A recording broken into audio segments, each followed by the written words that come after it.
Merci beaucoup, cher public, merci beaucoup, chers invités. Bonsoir, amis téléspectateurs. Bienvenue ce soir au 6S. Ken qui pile, Kenen qui gile. Le tout, ça donne tout simplement.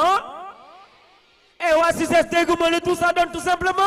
PNG. Mais comment tu vas? Ouais, tranquille. Alors, encore une fois, un grand bonsoir à ce charmant public. C'est PNG ce soir, 6S. Puis, public, encore une fois, c'est une bop.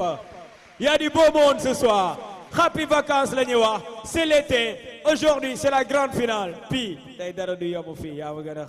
ok, alors on va clôturer les vacances avec la génération active, bien sûr. Donc, sans tarder, comme on a l'habitude de le faire, ce soir, ils vont s'affronter. Je dis bien, Vivi Club va affronter la MIFA de Titi, ici, tout à l'heure, dans quelques minutes. Mais avant ça, comme on a l'habitude de le faire, on a l'habitude de démarrer par l'hymne national de notre pays. Alors, si vous êtes fiers d'être Sénégalais ou Sénégalaise, même si vous êtes en train de nous regarder, vous avez le droit de vous lever ensemble. On va chanter l'hymne national du Sénégal.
Merci beaucoup encore une fois. Alors sans tarder, amis téléspectateurs, chers invités, on va accueillir la présidente de la génération active. Sous vos applaudissements, on va accueillir Djaga de la génération active. Djaga. Bonsoir, cher public. Je vous salue tous et toutes. Je voudrais saluer spécialement ma maman, Nabou Diallo. Maman Diallo, on l'applaudit. Qui, de la journée d'ouverture jusqu'à la finale aujourd'hui, n'a ménagé aucun effort pour la bonne marche de Happy Vague. Si le devoir d'une mère est d'assister son enfant dans des moments difficiles ou de bonheur, maman, gatchengalam. Je vais emprunter la phrase à la célèbre chanteuse Kumba Gawlo, juste pour concrétiser à cette personne grâce à laquelle j'ai vu le jour. Yaay, bu mebet sotte nga ziyaare Rasulillah sallallahu alayhi wa sallam. Il y a des personnalités ici présentes ce soir. Je vous salue. Bonsoir à monsieur le maire de la Biscuiterie, Doudi Issa Niass. Représenté par son chef de cabinet, Abbas Khan. Bonsoir, chers parents. Vous avez bien voulu honorer cette cérémonie de votre présence. Je voudrais vous rendre un vibrant hommage et saluer votre générosité. En ce moment précis de mon discours, je voudrais saluer monsieur le président du jury, je veux dire Laye Diagne, grand musicien, ainsi que ses collaborateurs, Moustapha Gueye, l'international danseur chorégraphe, Pape Abdoukhad Samb, mon ami et frère parolier traditionnel de la génération active, et à Chaka Babs Canal 4 Productions. La génération active a initié Happy Vague dans l'ambition de donner à la jeunesse une émission de vacances de qualité.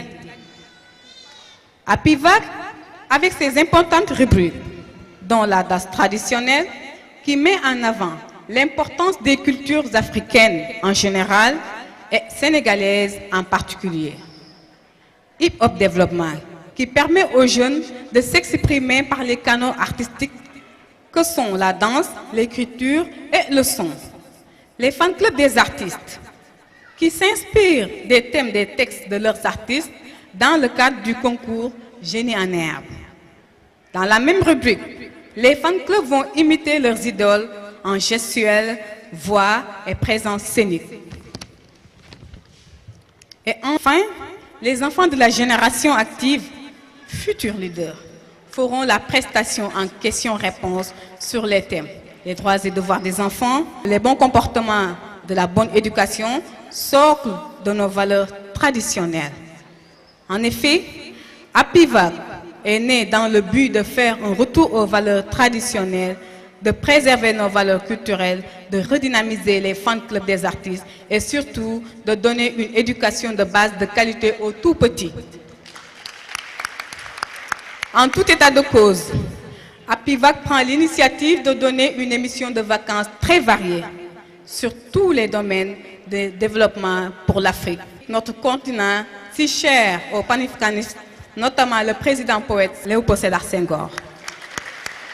Avant de clôturer mon discours, permettez-moi, cher public, de remercier M. Papa Saliou Sall, DG IPG ISCI de Dakar, qui nous a accompagnés. Merci à notre parrain, M. Cheikh Mbow, DG COSEDEP. Maman Amsatou, nous vous aimons beaucoup. Merci à Mme Dani Pierre du ministère de la Culture pour les conseils. Merci à toute l'équipe de RDV. Vous êtes des partenaires de rêve. RDV est une télévision de qualité qui ne s'engage que pour des produits de qualité. Ses dirigeants sont des acteurs de développement. Jus, Kor, Mike, Jupiter, Ismaïla et Sidi sont des travailleurs infatigables, des vraies références qui suivent le droit chemin tracé par le papa Ben Bass Diagne, paix à saluer à son nom. Un grand merci à Sister Bikei Diagne de Doudiafé Boutique pour son apport en nature pour les deux imitatrices. Merci beaucoup à LPD, Librairie Papeterie d'Aradji, pour les lots en fourniture scolaire. Vous êtes utiles à la société. Merci à Ali Masek, mes voisins de Ben Tali, Nyari Tali, Bator, Tchouna, Ousseinou Nyan, Djerengen Djef pour la mobilisation. APIVAC s'en va, l'année scolaire arrive.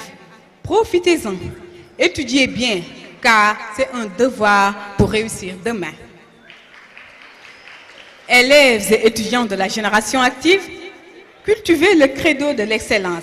Tchakao Tchakanao, faut rêver la génération active.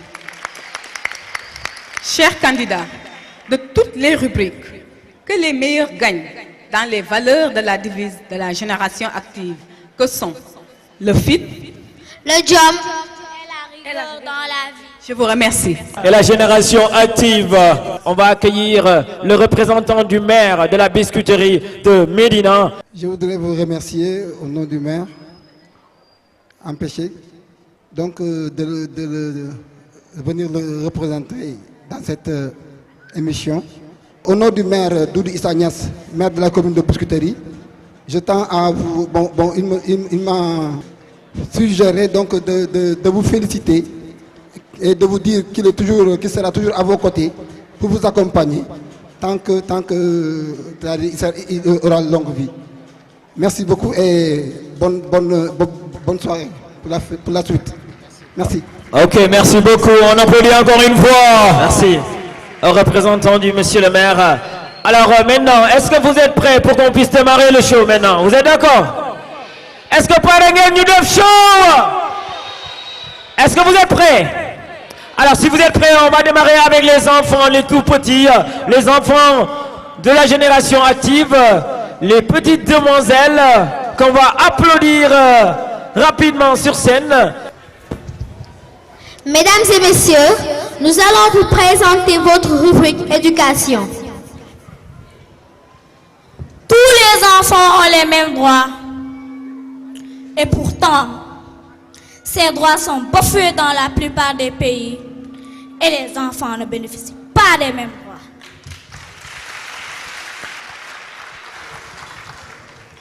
La pauvreté est la principale cause des violations des droits de l'enfant. caractérisée par la persistance de nombreux problèmes tels que le travail des enfants, la discrimination, la maltraitance, mariage précoce, le viol ou encore l'exploitation sexuelle des enfants.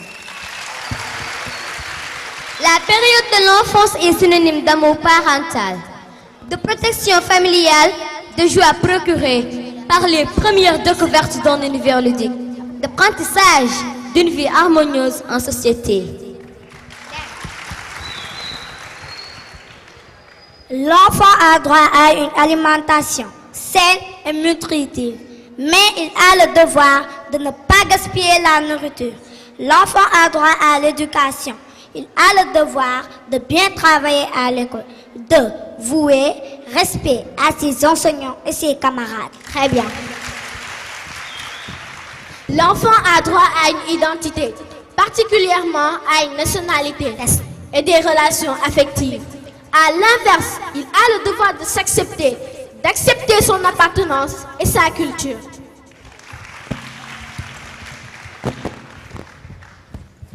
L'enfant a droit à la fête, à la danse, à l'épanouissement.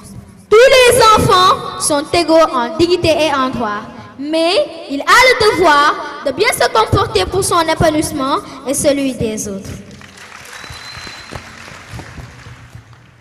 L'enfant a droit à une protection contre la violence, la drogue, l'exploitation économique et sexuelle. Il a le devoir de s'écarter de la violence et surtout de ne pas se détruire par la drogue.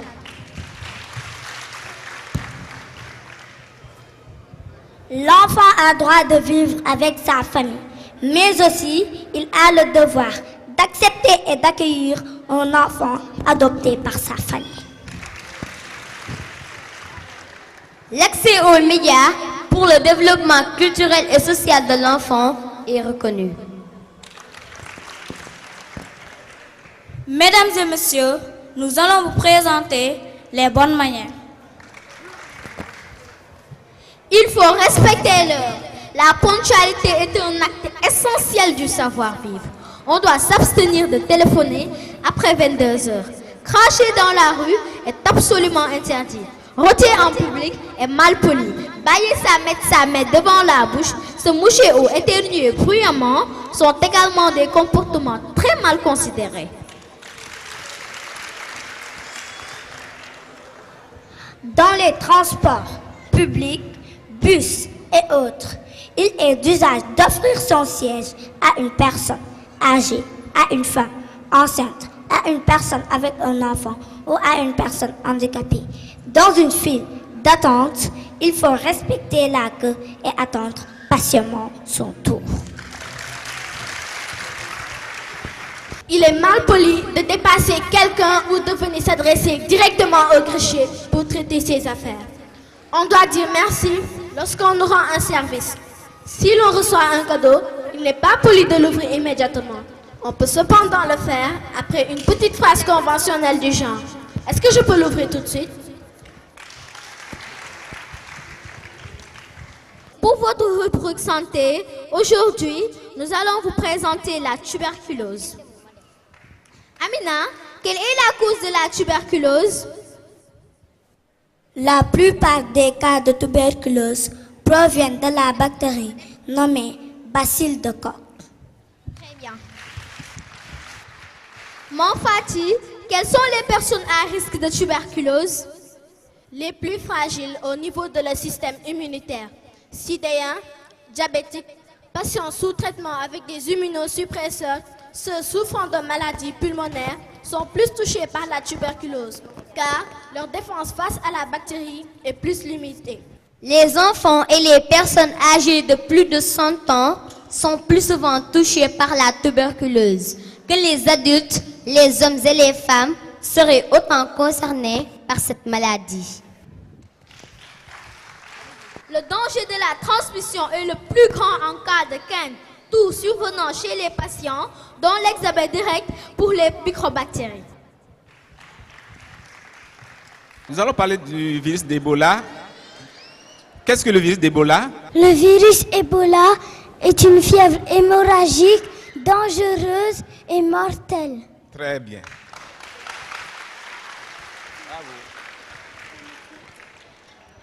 Alors nous allons voir avec les enfants comment on peut éviter cette maladie.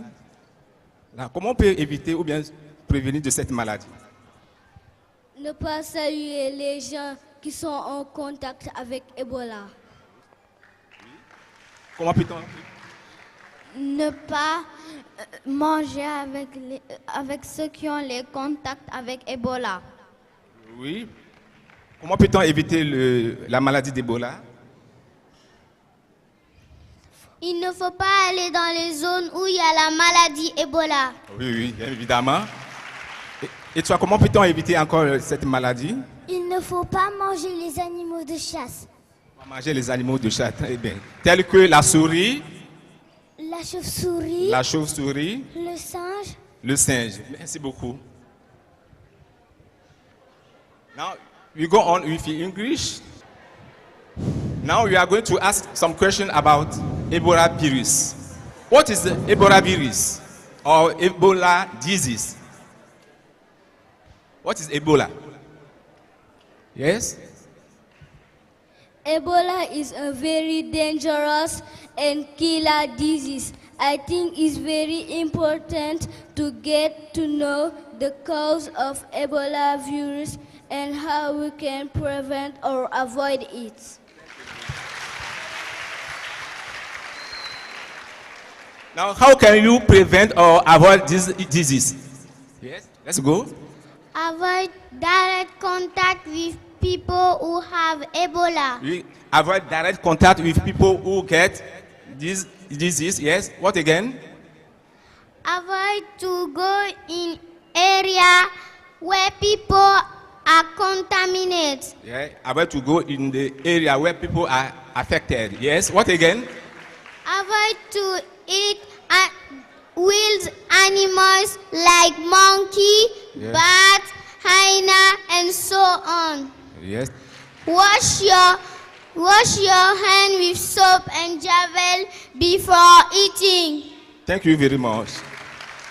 Now, what is the sign and symptom of this disease? Fever, headache, diarrhea, vomiting, stomach pain, musk pain, and bleeding.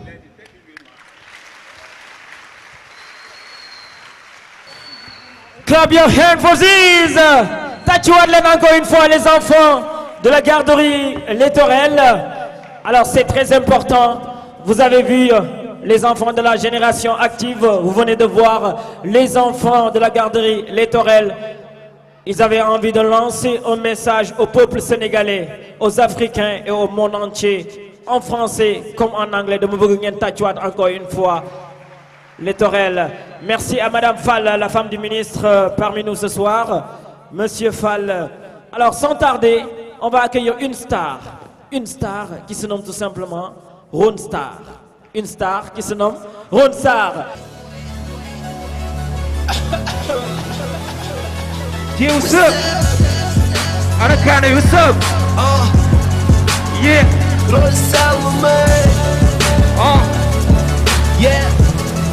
yeah.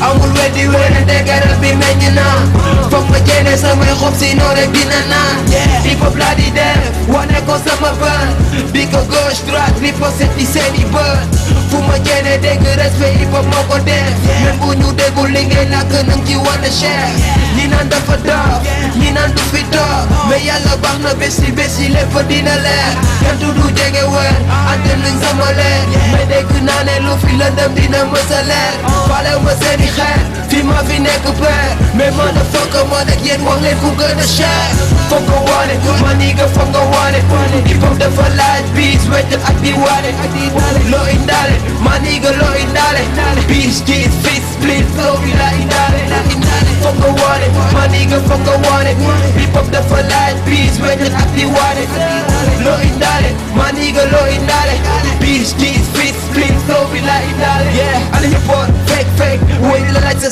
set ku la gis xam ne yow da nga set weñ wane sa bopp am rek respect respect bi yaa koy dawal si sa jëmu bopp bang bang toj ba ci kaw la laaj foog nga maîtriser mën a viser bañ a durer depuis laaj assuré organiser foo la jom la laaj ci ginnaaw wan leen fi nga mëne bu jaaree tey la sax sa life def ko fu mu gëne ñoo ngi xeex ñoo ngi diiri ñoo ngi waxee fu ne ma yàlla baax na nanga fight bañ a nekk cuune foog nga waane ma nii nga foog nga waane peace cheese peace please flow bi laa indaale foog nga waane ma nii nga foog nga waane hip hop dafa laaj peace waykat ak di waane loo indaale ma nii nga loo indaale peace cheese peace please flow bi laa indaale foog nga waane ma nii nga foog nga waane hip hop dafa laaj peace waykat ak di waane loo indaale ma nii nga loo indaale peace cheese peace please flow bi laa indaale jantu du jege weer antal luñ sama leer mais dégg naa ne lu fi lëndëm dina mës a leer pare ma seeni xeer fi ma fi nekk feer mais ma da foog a mën ak yéen wax leen ku gën a cher budul wax bis ñoom show bi la ñuy gis yaa ngi koy gis hip hop dafa laaj bis wula laaj ko ñi di nekk dem ak tey di xare wula lan nga foog hip hop bi warul dee non hip hop day wéy rap dootul dee yaa ngi ñëw na nga bokk ci hip hop budul dee foog nga wane man yi nga foog nga wane bis gis bis bis flow bi laa indaale foog nga wane man yi nga foog nga wane hip hop dafa laaj bis weñ ak di wane loo indaale man yi nga loo indaale bis gis bis bis flow bi laa indaale foog nga wane man yi nga foog nga wane hip hop dafa laaj bis weñ ak di wane loo indaale man yi nga loo indaale bis gis bis bis flow bi laa indaale jantu du jege weer ate liñ sama leer mais dégg naa ne lu fi lëndëm dina mës a leer pare ma seeni xeer fi ma fi nekk peer mais man a foog a man ak yéen wax leen ku gën a cher Yo, what's up? Yo, what's up? Yeah. Hey, jaajëf. Merci. Merci Adiaga. Wala boog. Merci à Lone Star, c'est le nouveau champion. Merci. Alors, donc, ils sont nombreux dans les coulisses, les artistes, à la fin d'une prestation, bien sûr, de nos invités. Ils seront là pour nous égayer. Sans tarder, on va accueillir les deux MIFA qui sont qualifiés en finale. Il y en avait plusieurs. Wa Queen Bees, Wa MIFA, Wali, ñoom ñëpp jaaroon nañ fi. Mais ñaar ñoo dem finale. MIFA Titi, ana ngeen? Ana waa MIFA Titi? Ok, ani waa Vivi Club. Ok, alors ils vont s'affronter en jeune et en herbe. Juste pour question de 3 minutes. Live and direct. Jean le caméraman, si tu es prêt, on y va. Très rapidement, on va accueillir sur scène la MIFA Titi et Vivi Club pour rubrique jeune et en herbe. Merci beaucoup, amis téléspectateurs, chers invités. Alors, elles sont là, les jeunes filles qui représentent la MIFA de Titi. Très rapidement, il y a une grande finale. Hein. Tout à l'heure, elles vont venir au Vivi Club, mais pour l'instant, elles sont là. Très rapidement, elles vont se présenter one by one. À ma droite, on va démarrer avec elle, la fille en mode blanc. Bonsoir, charmant public. Bonsoir, chers membres du jury. Moi, c'est Laps City. Je représente la MIFA Titi. Maximum de bruit pour Laps Titi. La deuxième. Bonsoir. Bonsoir, membres du jury. Moi, c'est Sui Titi. Je représente la MIFA Titi. Mais permettez-moi de faire un petit remerciement. Nous tenons à remercier M. Serine Djibi Fall, M. Amadou Fall, Mme Yaye Ndir, Yaye Design, M. Lamine Thiam depuis Gambie, Mme Jojo depuis Italie, Tata Yaye Seydi depuis Atlanta. Merci. Merci beaucoup. À ma gauche. Salam alaikum, c'est Salimata Titi Junior, Tchatou MIFA Titi. Tatulen Tchatou Titi, Mogone Tuti. Salam alaikum, le Fatou Titi Dien, qui représente MIFA Titi. Fatou Titi Dien. Merci Adam Fallou Dien. Ok, les jurys. Maintenant, vous connaissez les noms de ces charmantes demoiselles. À vous de poser vos questions. Bonsoir tout le monde, bonsoir à vous la MIFA Titi. La première question, c'est donner l'utilité de la musique de l'artiste Titi, Gengidek, par rapport à la vie sociale. Vous donnez l'utilité de la musique de l'artiste Titi, Gengidek, par rapport à la vie sociale. waaw ci wolof ngay ñaan ngeen jox nu njariñu way wii di gën gi dëkk te Titi way ko. L'utilité de Guén Gui Dëkk dans la vie sociale permettez-nous de dire que dans la société d'aujourd'hui, on ne vit qu'un jour sans vivre une chose amoureuse. C'est-à-dire chaque jour qu'on vit, on raconte que des amoureux, on vit des choses sentimentales, de même qu'amoureux. Alors Guén Gui Dëkk, c'est une appellation qu'on donne à son prince charmant. Titi utilise Guén Gui Dëkk pour prouver que même s'il y en a tant d'autres appellations, lui, elle a préféré Guén Gui Dëkk parmi les meilleurs, c'est-à-dire le meilleur parmi les meilleurs. Merci. Je peux ajouter quelque chose. Titi, dans Guén Gui Dëkk, vous montrez que malgré la distance, l'amour peut toujours exister entre deux partenaires. Merci. Il y a une deuxième question, les jurys. Merci. Donc la deuxième question, c'est l'artiste et l'écrivain ont un rôle en commun à jouer dans la société. Selon vous, quel est ce point commun? L'artiste et l'écrivain ont un rôle en commun à jouer dans la société. Selon vous, quel est ce point commun? ci wolof artiste bi ak bindkat bi dafa am mbir moo xam ne dañu koy jariñ askan wi ñuy laaj ngeen wax ñu ñaan ngeen wax nu mbir moomu lan la. L'artiste et l'écrivain peuvent dénoncer les tares de la société, permettre aux gens de savoir les difficultés que vive la société, de dénoncer les tares et les vices, etc. Merci.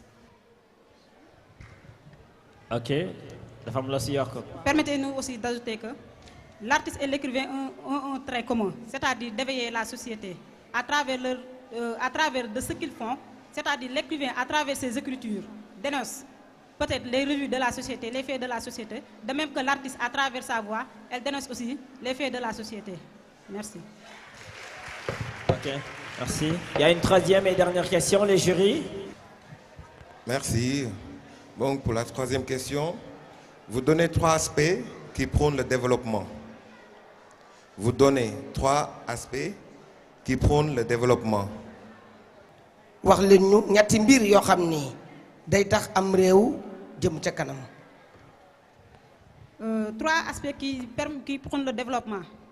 Par exemple, l'éducation, la santé, le logement. 3, hein? Je peux continuer si vous voulez. L'éducation, la santé, le logement. La nourriture. Nee na may na le bonus nourriture bi nee na bonus la quoi. Ok. C'est bon pour les 3 questions, les jurys. On les applaudit encore une fois, la Mifa Titi. Elle vient de répondre aux 3 questions. Les jurys ont noté. Alors J, un son pour accompagner les charmantes demoiselles. Et bonne chance encore une fois pour la finale de ce soir. J, mets nous ben Titi way. Merci la Mifa.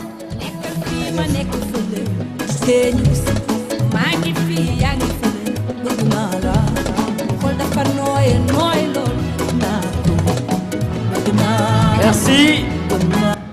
Ok, wa Titi, dama bëgg ngeen tàccuwaat encore une fois les idoles de Titi.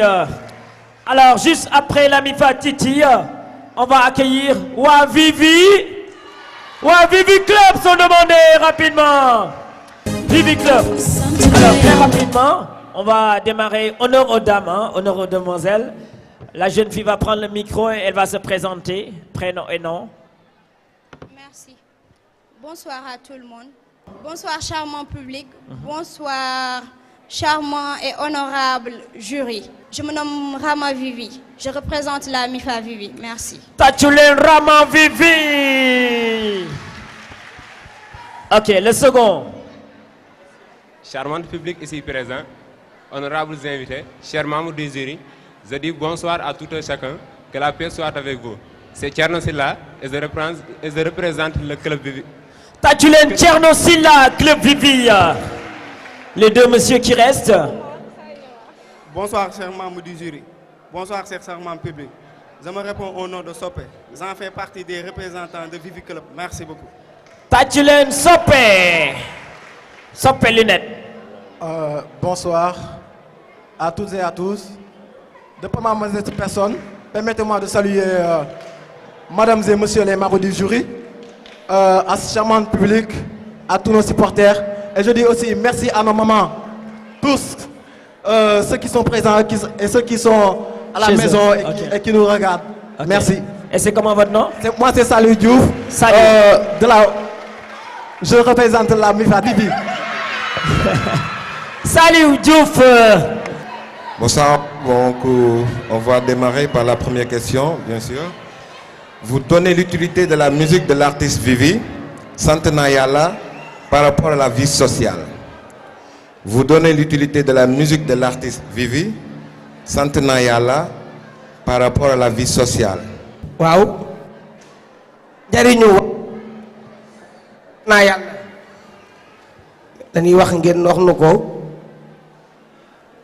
njariñu way wi di sant na yalla njariñam ci askan wi lan soxla. Dans la chanson intitulée Santenayala, Viviane rend gloire à Dieu. Il remercie Dieu de tout ce qu'il lui a donné parce que tout un chacun, tous les jours, on remercie le bon Dieu de nous permettre de nous lever, d'avoir la force de nous battre. Et elle montre aussi que c'est grâce à Dieu qu'elle a pu réaliser certaines choses. Et qu'elle montre aussi l'importance de la personne parce que il y a un proverbe en Wolof qui dit que nit amul lu gën nit. Nit moo gën alal. Donc elle montre tout simplement que tous les jours il faudra toujours remercier le bon Dieu de toutes les bonnes choses qu'il nous offre. Merci. Donc pour la deuxième question, c'est l'artiste et l'écrivain ont un rôle en commun à jouer dans la société. Selon vous, quel est ce point commun? L'artiste et l'écrivain ont un rôle en commun à jouer dans la société. Selon vous, quel est ce point commun?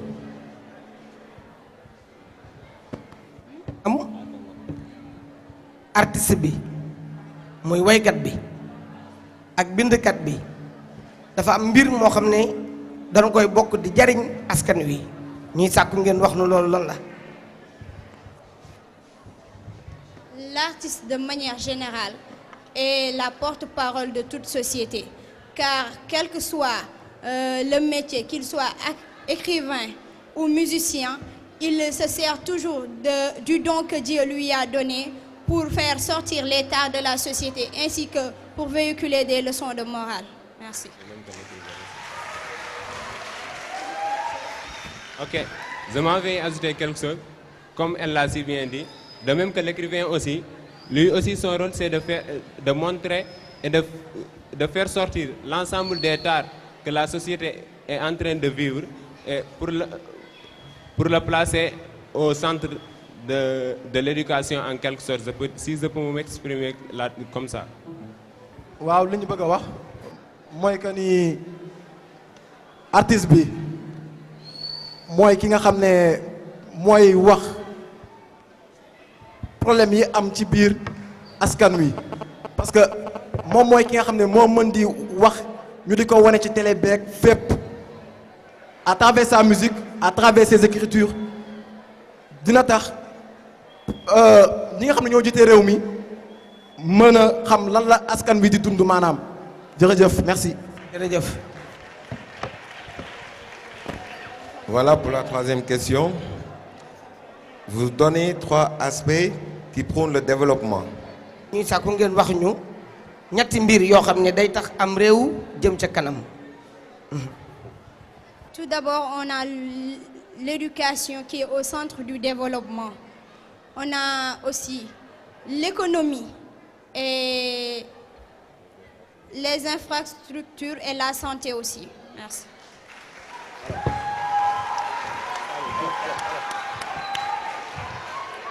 balaa dara ñëw jàng d'abord jàng na xale yi jàng ndax moo jiitu après ñu teg ci wér-gu-yaram bu ñu tegee wér-gu-yaram teg ci formation bu ñu tegee formation ñu andi li nga xam ne mooy développement mooy indi développement en fait ndax mën naa ne ñetti yooyu ñoo gën a soxal askan wi pour fi nga nekk mën a jëm sa kanam merci. Merci, on l'applaudit. Alors, amis téléspectateurs, on va remercier Vivi Club par des cadeaux offerts par notre sponsor de ce soir, LPD. Félicitations. Ok, Aniwa Titi, Kalen Gelsen cadeau. Nous avons fait une photo de famille avant le résultat tout à l'heure. Ok, les cadeaux pour Titi avec Vivi Club. Djarasolen. Il y a une photo famille. Ok. Merci. Fatima Koucha, photo Len. On les applaudit. La Mifa Titi, Vivi Club, LPD, encore une fois. Librairie, papeterie, Taradji, merci à vous. C'est gentil, un son pour les accompagner. Lady Mounan s'est demandé sur scène.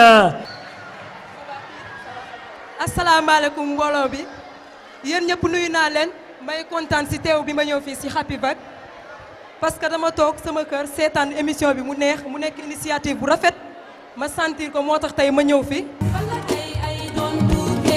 loxo yi ci kaw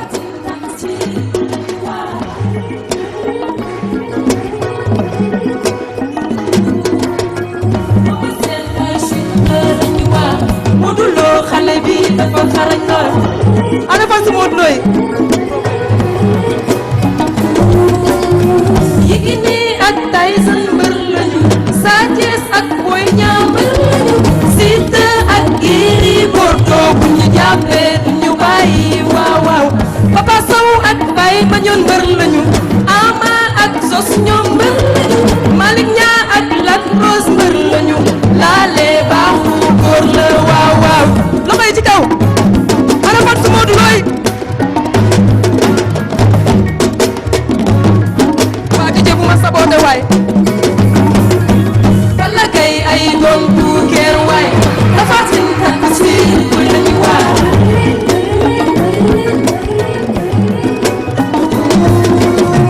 mama seen tay single lañu waay Modou Lo xale bi dafa xarañ lool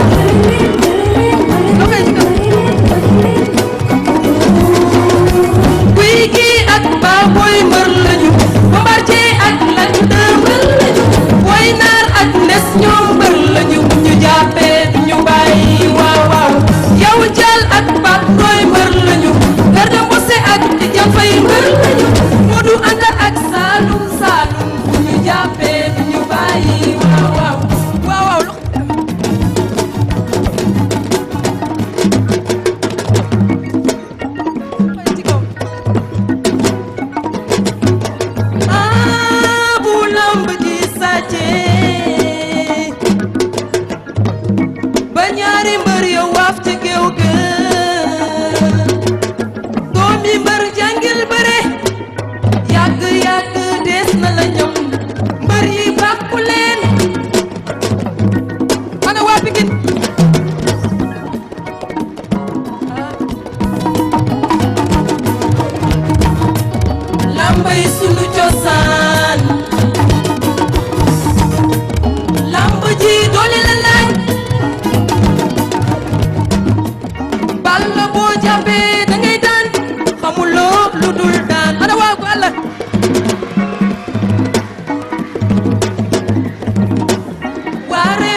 Modou Lo bàkk naa la Parcelles seen doom a ngi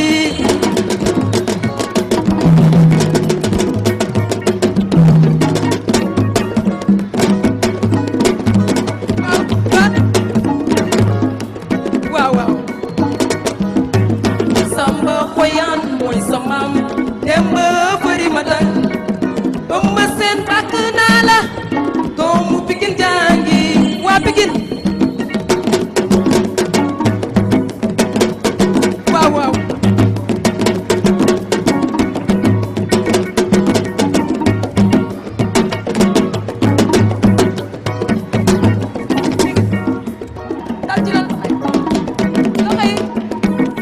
Pikine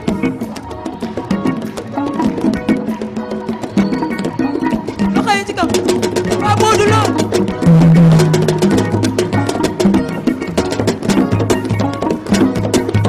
dina ba de jaa ngeen jëf merci beaucoup. On l'applaudit encore une fois. Alors, Tchaga Paps nous a envoyé une star. Tchaga Paps nous a envoyé une star qu'on ne présente plus. Donc, rapidement, sur scène, dañuy bàyyi mu presté ba pare ñu door ko laaj turam.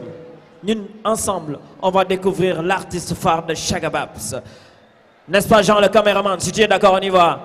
Aïcha ñu dem. J, yónnee ñu ko, surprise la.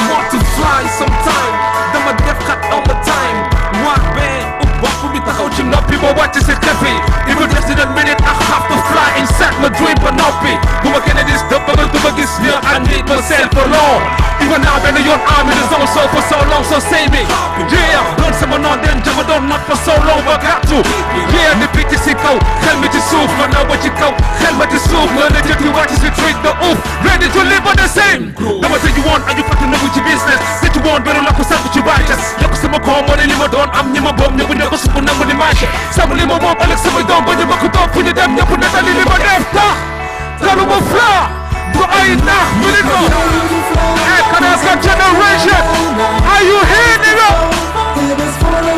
yeah come on like a bird of the sky nigga yeah ready to fly ready to fly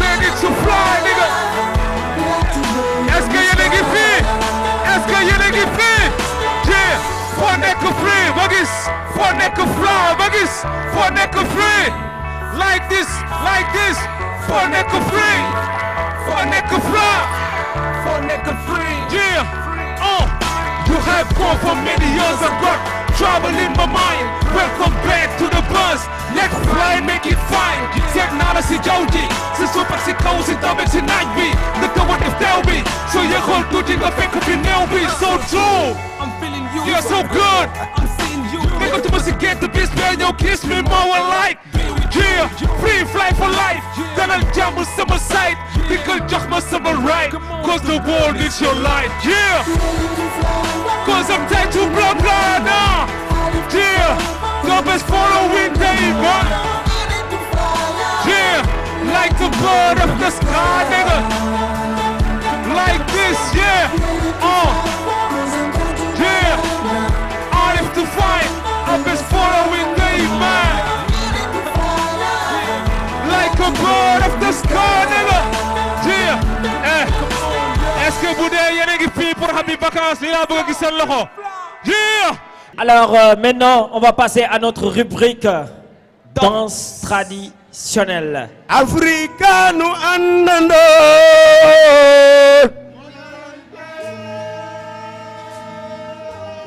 Africanu andando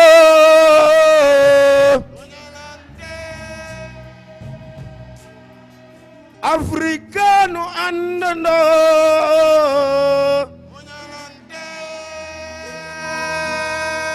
Munelante dimbalante yurna natange ñu muñalante dimbalante yurna natange saa sunu yeewoo di ñaan jàmmi réew Afrika way Sénégal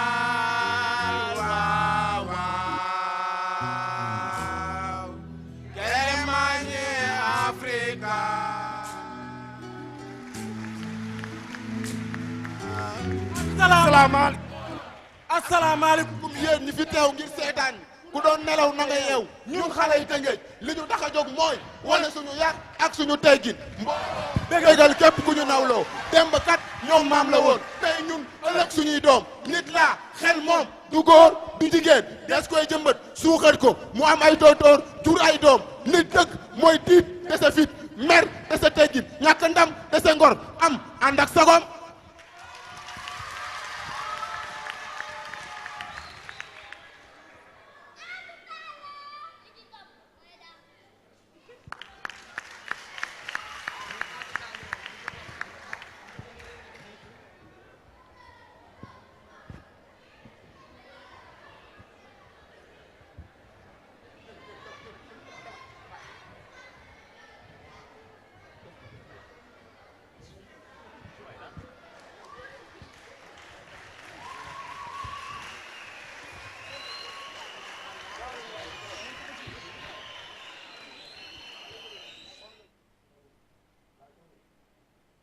gis nga Ablaye xam nga ne lii métti na boobu ba léegi ñu nekk ci liggéey bi ci waar wi suñu morsoy xonq yi ñu nekk ak moom waaye nag lébu moom lii rek la kaka xam ku ne xam ka sib liggéey kaka xam fu ne xam ka sib dunde ña xam waaye nag yàlla baax na ndaxte nag tubaab bi sax wax na ne participer au développement c'est un devoir pour tout citoyen muy lu wér waaye ñun lébu lii di napp ñu am ko lool ak agriculture nag moo def ñu bokk ci les premiers acteurs de développement. nu muy demee ñu mel ni yéen bari fi lool ñàkk gëm seen bopp zéro passion ni patience volonté moom waxaalew ñu ko.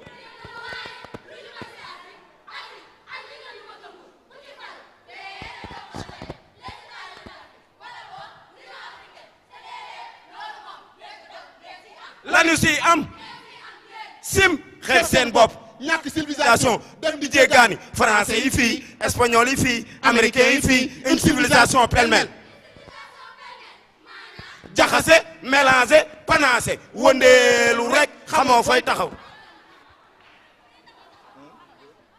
li leen war mooy dellu seen cosaan liggéey suxali sunum réew tarxiis fu mu demee loo suma naan gëlëm war a moytu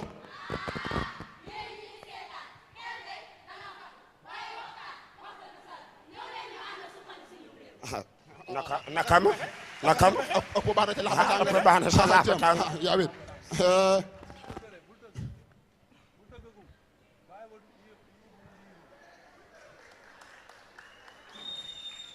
alhamdulillahi rabbil alamin jaaraama sama jàmbaari jigéen ñi waa nag ba ka defee li ngeen def rafet na lool dexel la jóg rek en àgg kër ga waaw ba sooba yàlla faa leen jóg tànk rek xam neen ne nu ngeen ñëw ba sooba yàlla jóg leen en àgg kër ga jërë ngeen jëf en ña baax leen waaw ma ne nanu jàpp si liggéey bi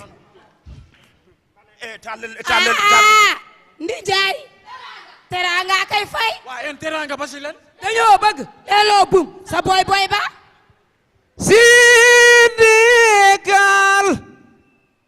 Sénégal benn peuple la kenn mënu ko xar ñaare waaw waaw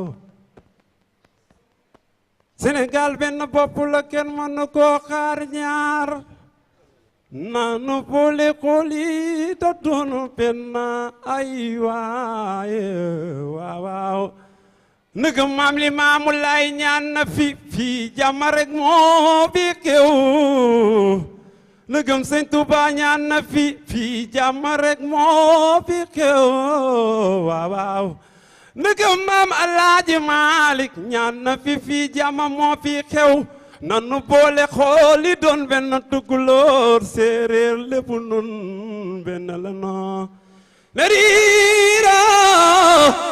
riire korobagaaña lange sabayama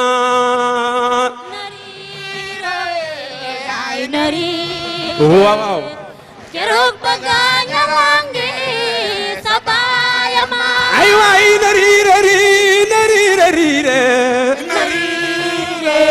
sama yaay booy alabulebo yàlla la may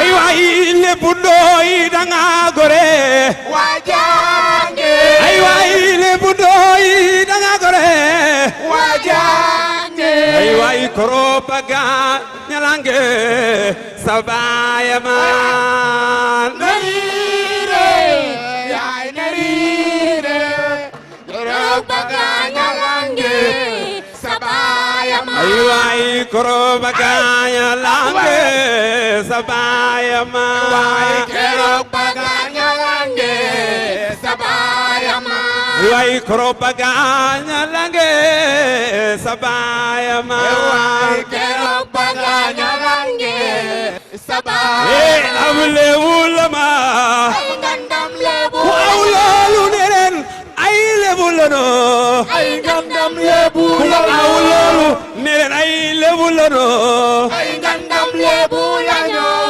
wax leen ma rombal beet daagu jëf minam jam sendu waaw ma rombal beet daagu jëf minam jam sendu way ma yaayi baay pompo moom junkob dala keppe way ma yaayi baay pompo moom junkob dala keppe aw Lebu Ndooy aw maali merem Ndooy suuy Lebu Ndooy aw maali merem Ndooy suuy Lebu Ndooy aw maali merem Ndooy suuy en lebu yi en asaf xorom aku geeja en lebu yi en asaf xorom aku geeja en lebu yi en asaf xorom aku geeja en lebu yi en asaf xorom aku geeja en lebu yi en asaf xorom aku geeja en lebu yi en asaf xorom aku geeja en lebu yi en asaf xorom aku geeja ki gerte ma du la xorom géej la jóge ki gerte ma du la xorom géej la jóge ki gerte ma du la xorom géej la jóge nan bee cal tubaab bi isa ñal ko indaxin en lebu yi en asaf xorom aku geeja en lebu yi en asaf xorom aku geeja rumbu dadaj rumbu dadaj rumbu dadaj rumbu dadaj rumbu dadaj rumbu dadaj rumbu dadaj waaw loxo kuy lebu yëngul kuy lebu yëngul kuy lebu yëngul kuy lebu yëngul kuy lebu yëngul kuy lebu yëngul kuy lebu yëngul kuy lebu yëngul kuy lebu yëngul kuy lebu yëngul ñëwal waaw kuy lebu yëngul kuy lebu yëngul e doxal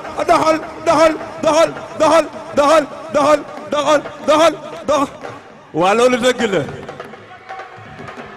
lebu ab lebu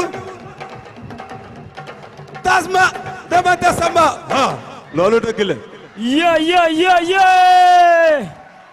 on applaudit les Lébou eh waay tàccu leen Lébou yi waay ma xool tàccu leen Lébou yi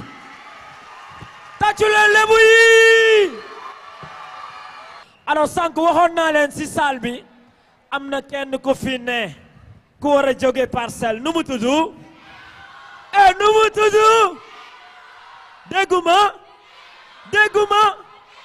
waa côté bi 5 sur 5 xaar ma xool côté bi waa Parcelles nu ñu tudd dégguma dara waa Parcelles nu ñu tudd 3 sur 5 xaar ma xool fële sama gars waa Parcelles nu ñu tudd dégguma dara Parcelles nu ñu tudd. Est-ce que vous êtes prêts pour accueillir ce soir Edmond Flo?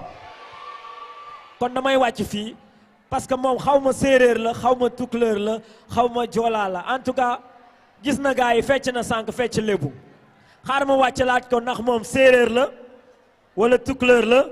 Et what's up? Comment tu vas mon frère? Tranquille. Est-ce que vous êtes là? Halfpulaar in the building, yo. Are you ready for the show? Man sama ne mori. Deguma man sama tur mori. Deguma man sama ne mori.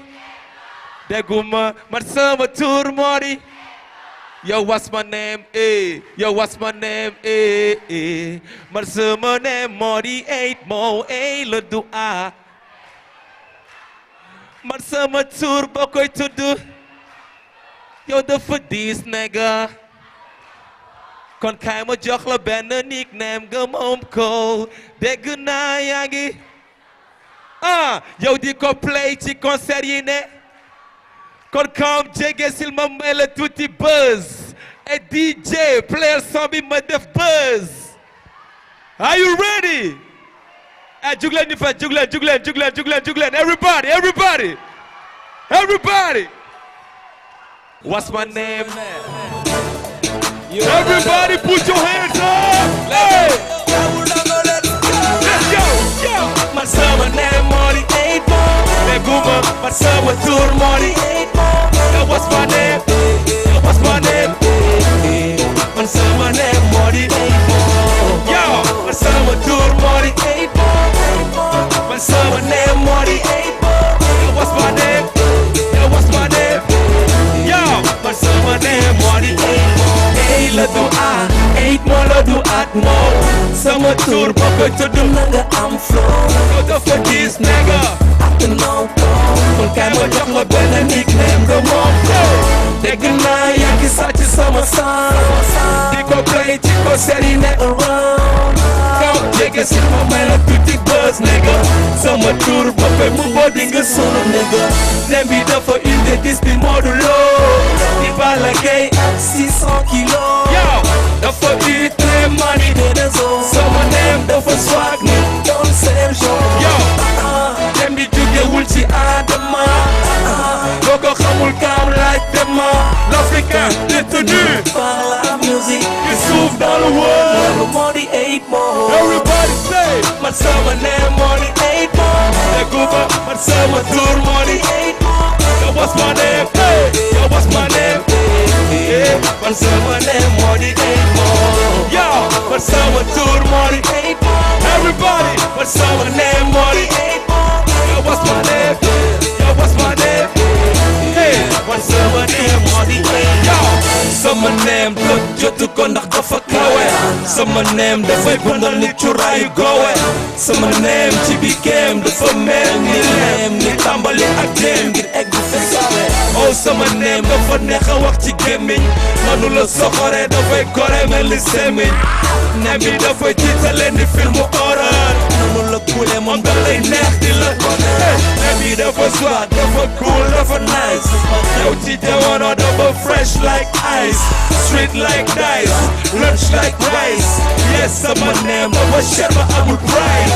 Say my name because I know you like it. Say my ADMO because I know you love it. I know you like it. Let's go with it now. Because boko to do then they smile. No go everybody there. Man sama name Modi 8 Mo. Leguma, man sama tour Modi 8 Mo. Yo, what's my name? Yo, what's my name? Everybody sama name Modi 8 Mo. Yo, man sama tour Modi 8 Mo. Leguma, man sama name Modi 8 Mo. Yo, what's my name? Yo, what's my name? Yeah, man sama tour. Everybody say oh. You roule it, nail it oh. Oh. Nail it 8 Mo. Nail it 8 Mo. Say 8 Mo. Leguma 8 Mo. Say 8 Mo. Yeah, 8 Mo. My brother. Merci beaucoup, c'était Edmo Flow aka The Hitmaker. Yo sir. Edmo. Shout out to PNG, shout out to NDV. Jaajëfate. Ok, merci encore une fois à lui, mon man Edmo Flow. Tâche-toi encore une fois, mon rôle. Edmo Flow. Ok, alors gars, une surprise le rek tay. Maintenant, juste après Edmond, sans que gis ngeen lebu yi. Merci beaucoup encore une fois à Edmond Flow. On vous l'avait dit les gars, on vous l'avait promis. Aujourd'hui, ici au niveau du 6S, la grande finale, ça sera le show total, délire total. Juste après les lebou, on va accueillir Mi Okimo, Numada, Seli, les tout clairs, Dia, Aïja. Yes.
kunda gis nga ma man ren a ngi si tool yi na lu dul bay yow fo Samba looy bay leket len leket laay bay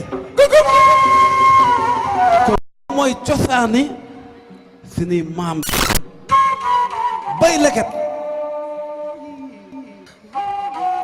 mais nga xam nga ne jamono ay ji bay leket li maam yi xamoon comme war nañ ko mën a fonk parce que dafa nekk loo xamante ne ci leket la ñuy daan lekk lañ daan def lépp ay Samba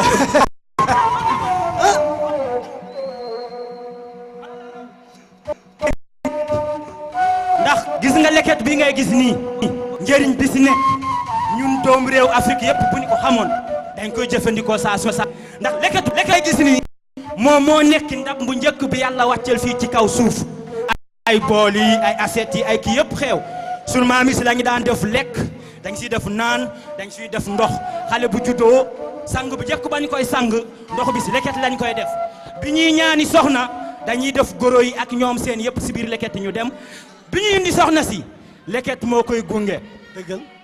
dëggal gis nga Konga mada ko wanata fenande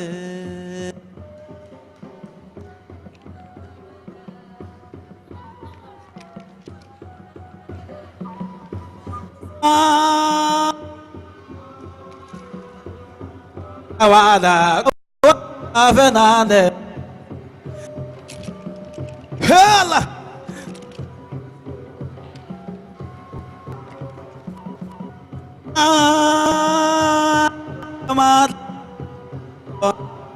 Konga wanata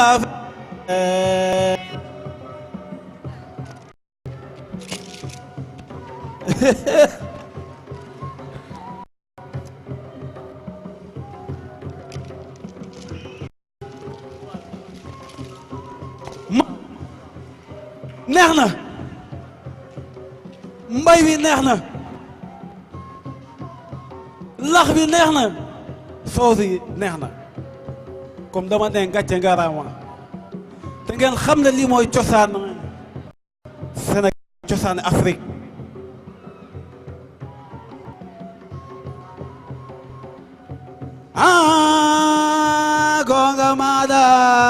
Konga mada Konga wanata fenande Konga mada Konga wanata fena Konga mada Konga fenande Konga mada Konga wanata fena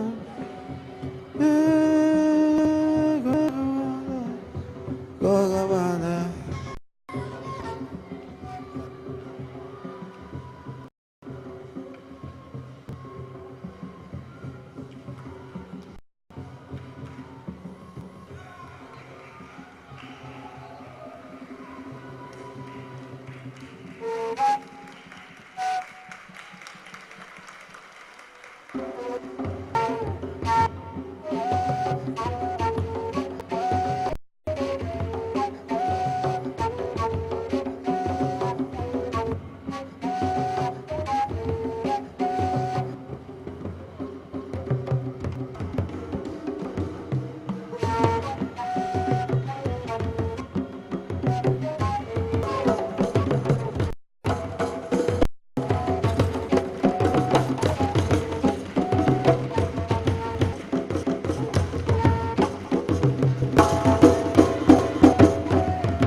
encore un maximum de bruit. Yeah, yeah. On les remercie, on les applaudit à nouveau, encore une fois. Merci Les à nos amis tout couleurs, les Peuls. Neneko Bandung. Neneko Bandung. Alors, il nous reste 2 rubriques pour terminer la grande finale. Rubrique hip-hop et la partie imitation. Titi numéro 2 face à Vivi numéro 2. Mais avant Titi et Vivi, on va accueillir 2 artistes pour notre rubrique. Est-ce que Mr. G est prêt? Yeah, est-ce que pare ngeen pour ñu show man? Ok, ñu dem loxo ci kaw ñu gis. Oh. Ok, lu am solo jaru fàtte man. Ba ci xel ñu bamtu waat ko ni gis. Yeah, what's up, man?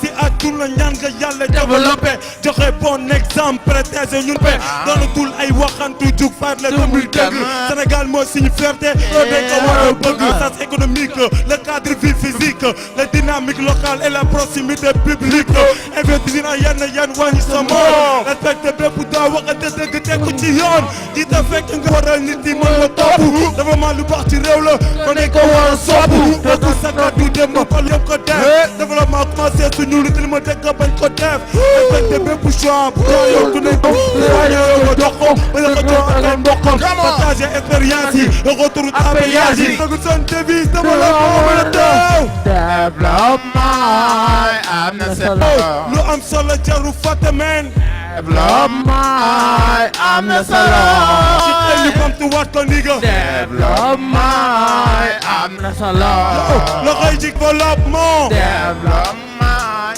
am na solo am na solo demande qu'avoir dans un monde plein d'espoir si on joue nous les noirs pour avoir notre espoir il n'est jamais trop tard pour pouvoir toujours des valeurs réunies et ne jamais être détruit puis ici c'est à nous de réduire notre avenir développement téléphone c'est devenu d'aujourd'hui pour ku ñëw si dëkk dañ la war a xajal ba mu mët sëkk te ku nekk am na li nga moom dëgg dëgg ci dëkk ñëw si dëkk daru sagoñ ndax si dëkk yàgg doole yàgg xoli yàgg gëm bi bokk na su yàlla bëgg mu université ak dapale gàlle ak mbedd yi ak sa moom am na yoon bokk na lu dégal léew développement di law ca kaw photo si ginnaaw lu soxor du leen lu ci biir xol yi nañ naw bëggante suñu biir protéger ak lu développement du rêve am na solo am na solo man am na solo man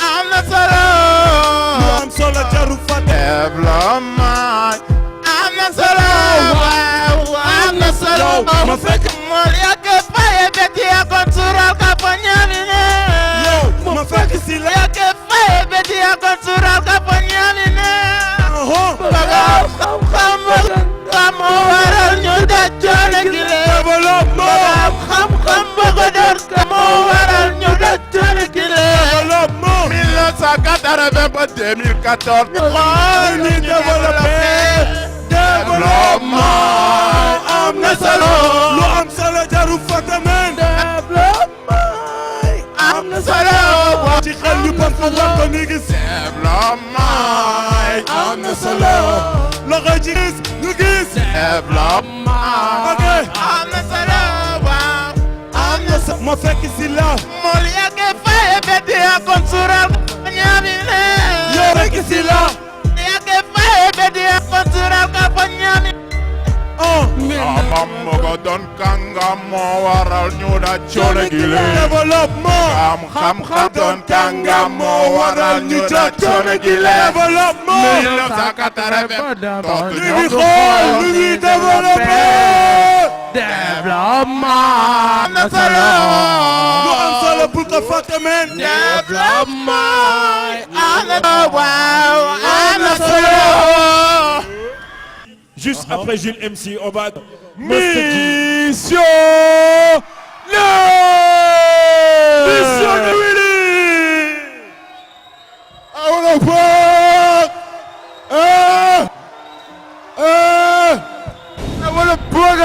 Yeah. Okay. Okay. Yeah. Yeah. Guys, you don't joke. What a book. What a book. Yeah. Mentally. Iba. Develop. loolu jëm na kanam mu doon xale bu réer ma daan ne leer na am na yar ma ci bépp boor tax na réew yi gën fi foor leer na yàmmu si réew daa yaate doon na benn géew xoolal yeew yu mel ni les États-Unis Europe Asie Océanie les Royaumes-Unis leer na yooyu réew pays développé africain bi dox ba yooy ngir bëgg a développé développement ñu dëkkee job ci bopp lépp sotti nekk di gës ba gën ci réew tëju amul point de sortie bëri personne corrompt jeunesse bi gën a parce que dëb la fi xooloo la flay nga bàyyi li gën di chercher ailleurs yeewul nelaw bi doy na développement bi jot na mission bi gëmal évolution bi nga la yërëm leenu développement bi féete nañu xool li ñu fas yéene ko woon yéen foog ñu développé ngir am sunu liberté ñun foog ñu développé ngir am sunu liberté foog ñu développé lu baax la ci bépp côté yow am développé bañ ku ñu enveloppé nangu try every day am liberté ak paix foog ñu des suñu côté ci gis-gis dëggal suñu bopp ñeme ko lu yoon bi foog ñu développé côté ci gis-gis dëggal suñu bopp ñeme ko lu yoon bi di jàng ba am xam-xam anam développement mën na nekk suñu kanam hippie sa bët te gis xam-xamal abale réussir du tàppale développé mën na ne ci xel bu seetlu war ku ne mag ku ne ñu ne cu ne courant waratul coupé ndax am nañ énergie solaire benn jeune du chemin ku nekk jot bàyyi xel ci agriculture yëkkati ko ci kaw def ay bassin de rétention bañ a xaar ci taw jóg na gaaw ñun foog ñu développé ngir am sunu liberté ñun foog ñu développé ngir am sunu liberté foog ñu développé lu baax la ci bépp côté ñun foog ñu développé ngir am sunu liberté ñun foog ñu développé ngir am sunu liberté foog ñu développé lu baax la ci bépp côté xoolal tey fi ñu ne ak démb fi ñu nekkoon moo tax ñu fàttali ñu nekkoon réew mu développé xam nga foofu dafay neex touriste yi di taxte foofu gën a féex yes we can yes we can ok ni foog ñu développé te di ñu bloqué yes we can yes we can ok ñu firi sunu maan ci kenn duñu gën foog ñu développé ngir am sunu liberté ñu développé ngir am sunu liberté foog ñu développé lu baax la ci bépp côté ñun foog ñu développé ngir am sunu liberté ñun foog ñu développé ngir am sunu liberté ñu développé lu baax bu côté ñun foog ñu développé ngir am sunu liberté ok ok alors qui va gagner kan moo nar a gagner MC Jules wala Family ani waa benn tali ani waa Jules ani waa Thiaroye ani waa benn. Ok, les résultats c'est tout à l'heure. Jury yaa ngi ñu ngi nii toog. Ok, alors je vais appeler maintenant deux demoiselles. Elles sont fans de Titi. Elles sont fans de Viviane Chidid Ndour. Sur scène, deux charmantes demoiselles vont s'affronter. Kenn ki Titi numéro 2 lañ koy wooyee. Où sont les fans de Titi? Number 2, Titi. Dégouma.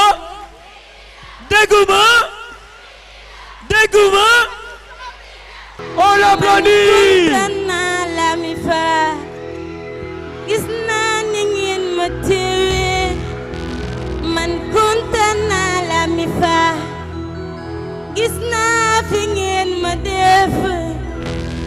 tax ma gën a yokk jom man fii laa leen def aca maas ñi dem maas ñi dem salaamaaleykum mbooloo mi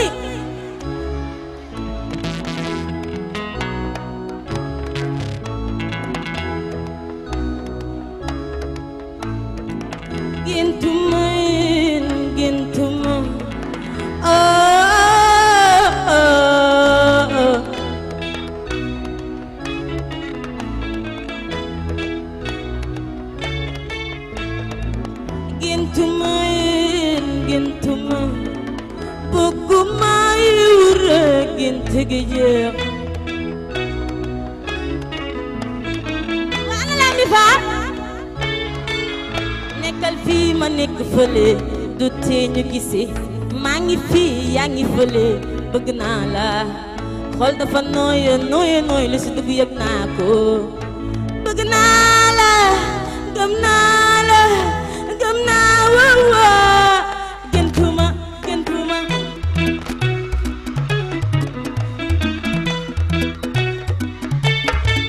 nga nekk fii ma nekk fële du tee ñu gise maa ngi fii yaa ngi fële bëgg naa la xol dafa nooyo lu si dugg yëg naa ko bëgg naa la gëm naa woo gëntuma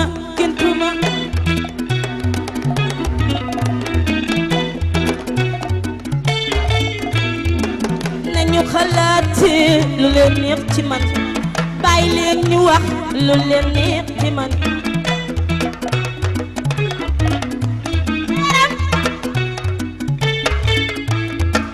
may aji kii bëgg naa la bëgg sa dëkk ba dëkk fa muy gën di dëkk si man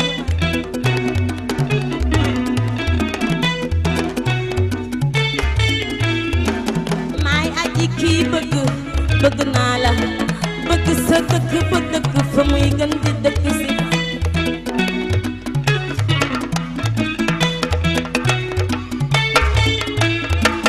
yow yaay ki kidnappé sama life oh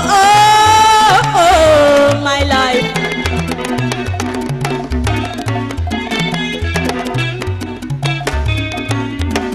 kidnappé sama temps xam naa la température boo nekkee soo ma gisee giif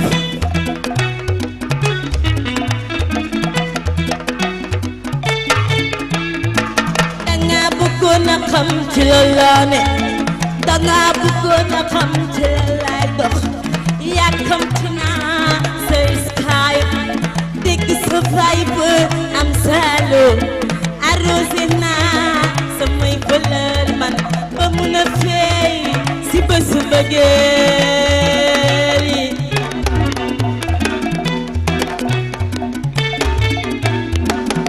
gën gi dëkk dama yàgg ak yow ba soo yëkkati say kàddu balaa ngay daaneel maa koy tëral gën gi dëkk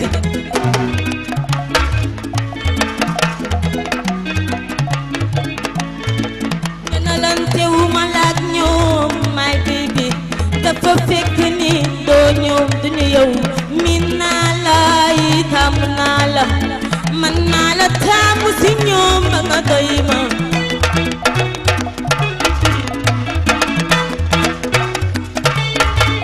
ning ma bëggee dafa jéggi dayu ning ma bëggee romb naay réewi réew ni ma la bëggee dafa jéggi dayu ning ma bëggee romb naay réewi réew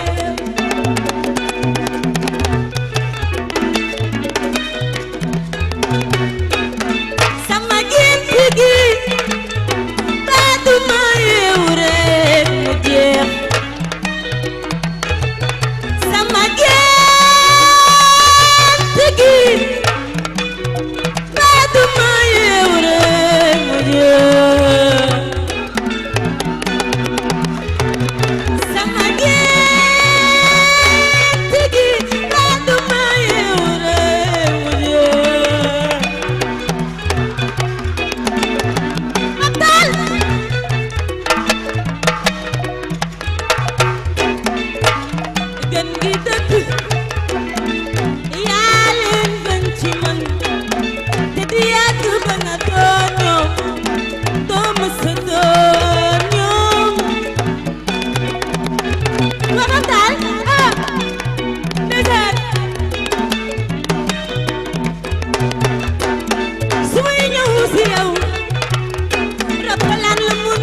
suma jubee gàkkoor ne egsi naa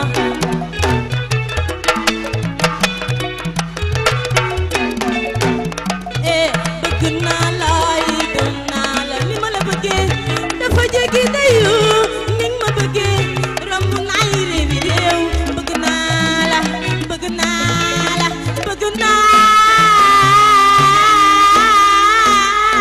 la bëgg naa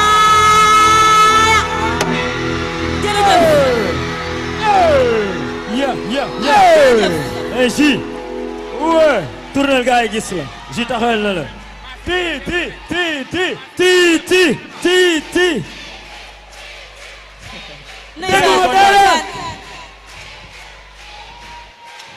Ok. Alors, Titi. Gis nga ko ah. Gis nga Titi. Titi gis nga Titi ah. Titi mu ngi lay seetaan. Alors les jurys. Les jurys kii dama bëgg baatam man personnellement dama bëgg baatam mu mayaat ñu baatam quoi parce que baatam daf ma neex quoi man xaw ma lu tax gars yi amul tama amul guitare ñu déglu baatu booy bi bala ñuy wuti xam-xam ni gël ba xam yaay kan xamal sa bopp njëkk bala ñuy wuti leneen bis boo xam ni yaay kan loo dugg am ca ndam lii dong la lii rekk la ak lu mu mën a doon lii dong la lii rekk la xamal yow kii nga doon moo la ci génne. Ok. Merci beaucoup. Merci beaucoup. Merci à la charmante Titi. Good morning. Oh, good morning. Good morning. Vivi. Good morning. Vivi. Good morning. Vivi. Ok. Alors si. Yeah, man. Sans tarder, on va accueillir Fatou Vivi. Vivi Fatou Vivi.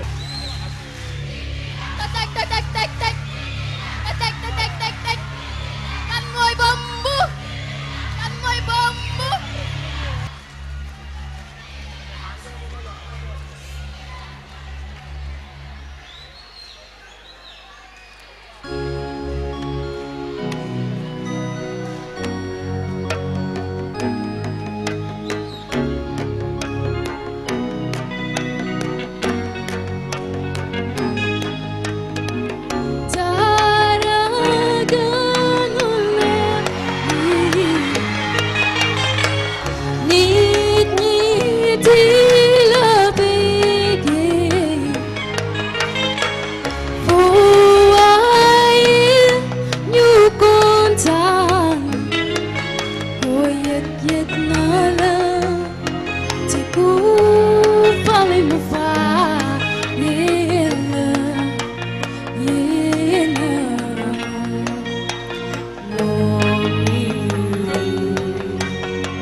ñi naan ñaañu saa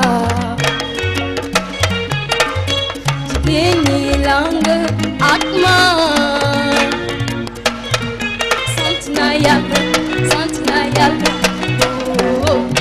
bi ma amee nit ñi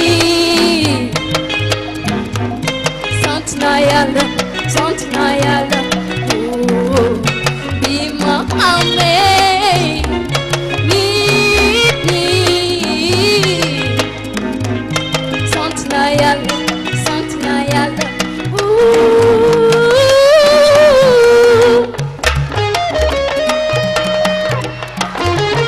ani waa Fass Mbao ani waa Déranger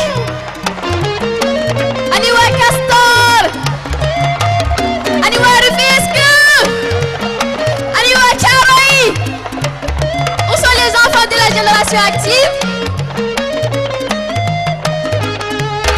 damay doog a doon yow xam naa ni yombul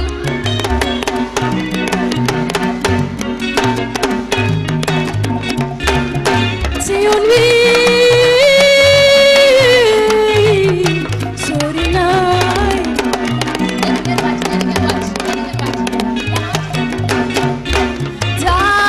dara gënul neex li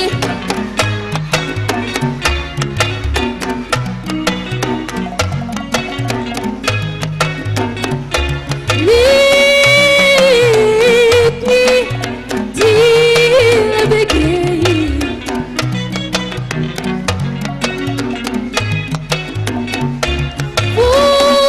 ooy ñëpp kontaan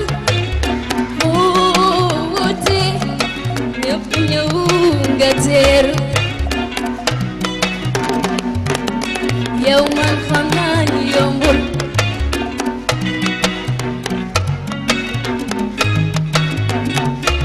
sant naa yàlla sant naa yàlla sant naa yàlla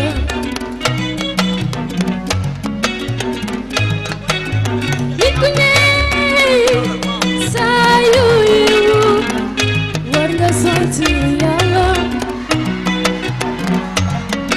yow man xam naa ni yombul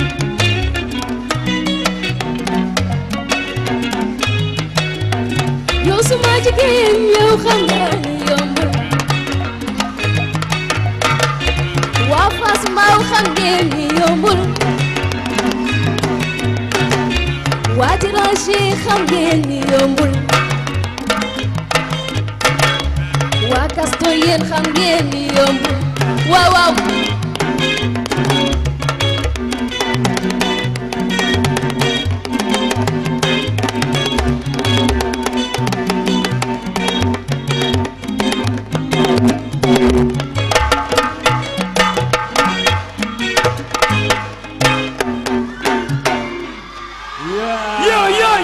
Yeah. Hey. What?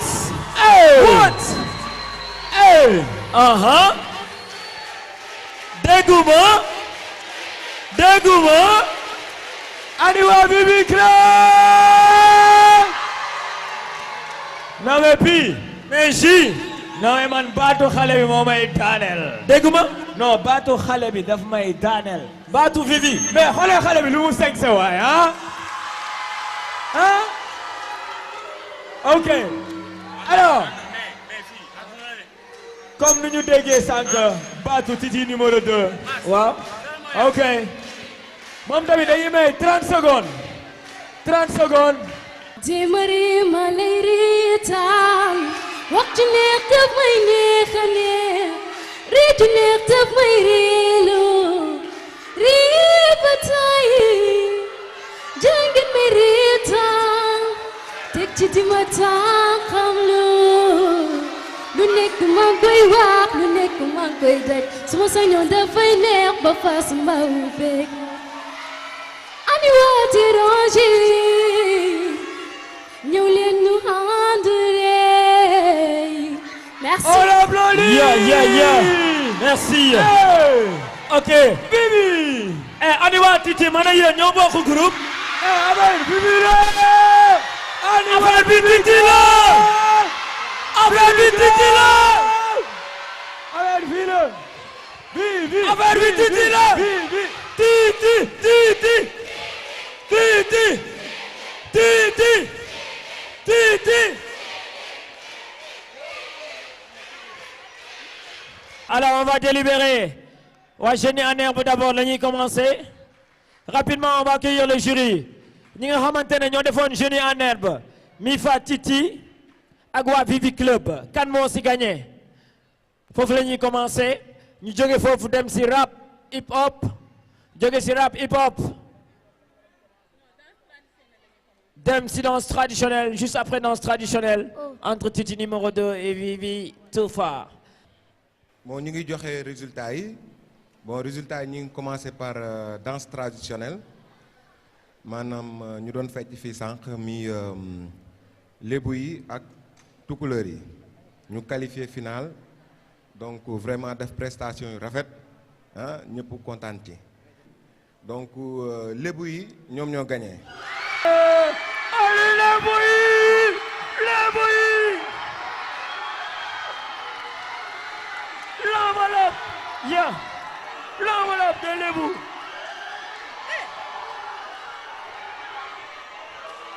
Merci beaucoup. Yeah, le Lébou. Man ala Lébou la. Ala Lébou la. Man ala Lébou la, ala Lébou la. Ok, merci. Waa Lébou yi déglu leen des na. Lébou yi may leen ñu. Lébu yi may leen ñu. donc lébu yi am nañu 15 points.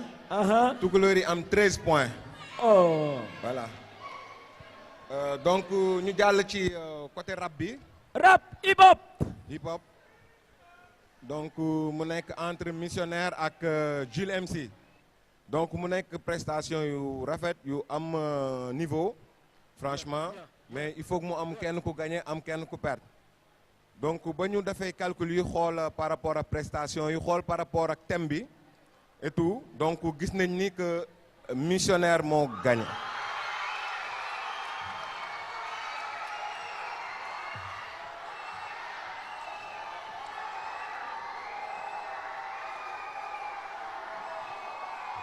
donc missionnaire am na 16 points Jules MC am 13 points. donc Génie en herbe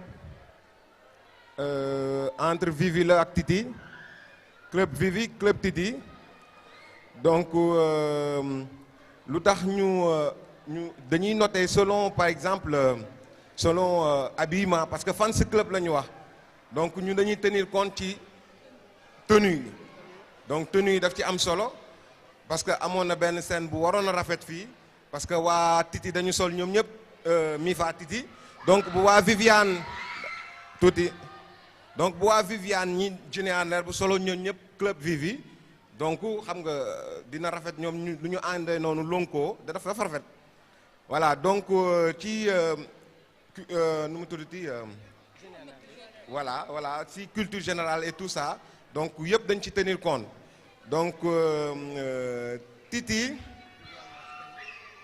Génie en herbe club Vivi am nañu 7 points Mifa Titi am 6 points 50 daf leen na ci côté chanson ci côté way bi dañu tenir compte ci way bi ci mën way bi baat bu neex bi ak di way justesse parce que way moom boo dul way lu juste moom vraiment baaxul donc bu ñu defee calcul entre Titi ak Vivi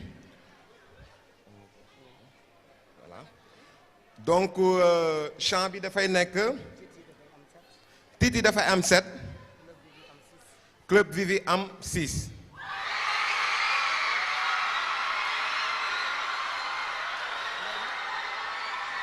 léegi dañuy boole ñaari notes yooyu entre Génie en herbe ak imitation Titi donc la gagnante est Mifatiti. Avec 13,50. Vivi a 13 points. Alors, on demande à Titi et à Vivi de rejoindre la Mifa Titi. On demande au rappeur, on demande à MC Jules et au groupe missionnaire de venir récupérer leur trophée. La danse traditionnelle. Félicitations à Happy Vacances. Félicitations à la RDV. Félicitations à Jaga, à tous les participants, à toutes les participantes, aux sponsors. Merci aux caméramans, à Jean RDV, à Mike, Josie, Jupiter, Iso-Diagne, Sidi Diagne, la MIFA de RDV. Merci à tous. Mam Yassine va remettre le trophée. Tachule Lebouyi. Félicitations Lebou. Félicitations Lebou. Merci beaucoup. Durant le tournoi, il y a eu 2 charmantes demoiselles. Elles ont été pertinentes côté réponse. On va les récompenser.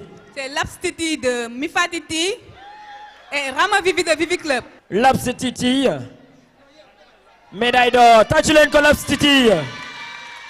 Merci. Rama, elle est là. Elle est toute mignonne. Tachulen Rama. Boucle Vivi. Merci pour la médaille d'or. Les médailles pour les enfants de la génération active. Aux stars, Tachulen, mes stars, les enfants de la génération active. Des enfants très conscients. Ils sont super. Wa LPD, nous les décoré. Merci. Wa LPD, nous les géré cette fourniture. Lot de participation pour Queen Crew et Wally Family. Ok.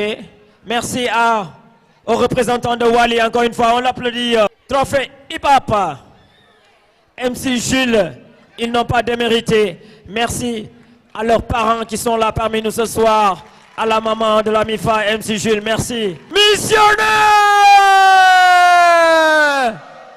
Alors, qui va remettre le trophée pour l'équipe de missionnaires? Missionnaires. Très bientôt, Dinglengis, rendez-vous débranché avec PNG. Tachule Loa missionnaire.